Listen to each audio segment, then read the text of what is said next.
Welcome back to the Now Morning Show. Another celebration this month. We're celebrating World Dyslexia Month. And this morning joining us in studio is Cathryn Kelshall, co-founder and vice chairman of the Dyslexia Association. Good morning, Cathryn, and welcome. Morning, Natasha. Thank you for having me. It's a pleasure to have you with us on the show this morning. Before we get into the details of dyslexia, let's just focus a little bit on the association. When was it founded and why? It was founded in 1990, and I had actually gone to England and done my dyslexia training. And when I came back, the children were doing very well. I was teaching in a private school, and the children were coming out during their reading and spelling time to have this particular program. And one of the parents came to me and said, you know, we have to share this. And, you know, in 1990, things were easy. We just started this association. We went to the bank. We put $30 in each, $30, and opened a bank account and adopted a set of rules. And there we were. And we really decided that the most important thing was to train teachers. Right. We thought that no use having a big awareness program if we couldn't offer a solution. So we got hold of a wonderful woman from the Dyslexia Institute where I had done my training, and she came down with all her stuff, and actually the British High Commission sponsored that, and they brought her down and brought all her material down. So we've been training teachers for the last 34 years, and they are all over Trinidad and Tobago. So yeah, we don't have a big footprint in Port of Spain. We just have people phone and they say, I live in Moruga, or I live in Blanchisseuse. And we say, yes, there's 3 teachers there, you can phone them. Wonderful. So there's outreach available all throughout the island. Now, as you mentioned, specifically with teachers, but also we have to include parents in this when it comes to dyslexia. In fact, first, let's identify dyslexia, and then let's talk about what teachers and parents can do to recognize. So I like to talk about dyslexia as an unexpected reading failure because it has nothing to do with intelligence. So as a parent, you have this child, he's bright, curious, maybe very good at puzzles, and then he goes to school, and very soon the teacher will say, he's not learning those sounds. He's really not doing very well. And if they are not as severely dyslexic, they might be fine in infant 1, infant 2, where the work is quite easy, the words are sort of phonetically regular, cat, dog, and so on. And then they go into standard 1, where you get these horrible English words like brought and thorough and through, which you have to learn by heart, and they really fall apart there.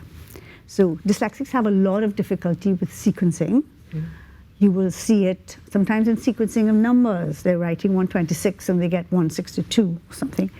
They have difficulty remembering sequences like their alphabet or the days of the week, months of the year, counting in tens, multiplication tables. So you see that. And also what you see is a discrepancy between what they're telling you. These children are the ones in class, their hands are up, they know meanest, and they can answer the questions. They're curious, they're full of information. Oh my goodness, don't ask them to write it down. It is such a struggle for them. So you can see that discrepancy. It kind of hits you like a slap in the face, what's going on here. And so when a parent's in that situation, what would you recommend that they do? First of all, really you need to keep faith with your children.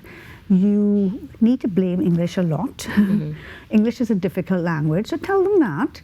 And most important, get eyes tested and hearing tested. We want to rule that out, because sometimes that's the problem. And then if that's not the problem, contact us at the association. As I say, as you said, there's these teachers trained there all over Trinidad and in Tobago.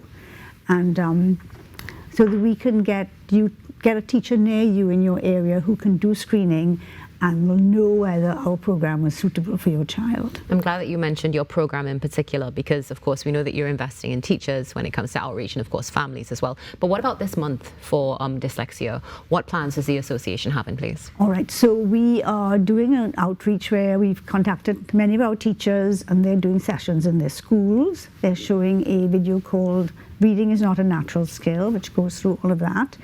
And we sent them handouts, posters, little rulers that say, having trouble with reading and spelling, contact us, so they can give those children, and those children can take that to their parents. And we also done a lot of television and radio. And then on the 18th of October, we are airing the same film, Reading is Not a Natural Skill, on Zoom. So that's the 18th of October. And anybody who wants to get that Zoom link can contact us at the association. So how can we contact you? There you go. Okay. So first of all, I want to say everybody doesn't have a pencil and paper, but you could always find us if you just type in Dyslexia Trinidad in your Google search. We will come up. So our phone number is 281-READ. So you just have to remember the 281 bit. And we are info@dyslexiatt.org. So we're easy to get hold of. Very easy to get hold of, and of course that it works so well, given of course the focus being on dyslexia as well. Now let's also speak about the UWI-SPEC International Half Marathon and 5K that's happening. The theme or the cause is also dyslexia, correct? Yes. So we were delighted when UWI-SPEC contacted us and they decided they would focus on dyslexia this year. So the run is on the 10th of November. Right. But registration finishes on the 4th of November, so you need to get in there. And you just really need to Google UWI-SPEC, and it comes up to register.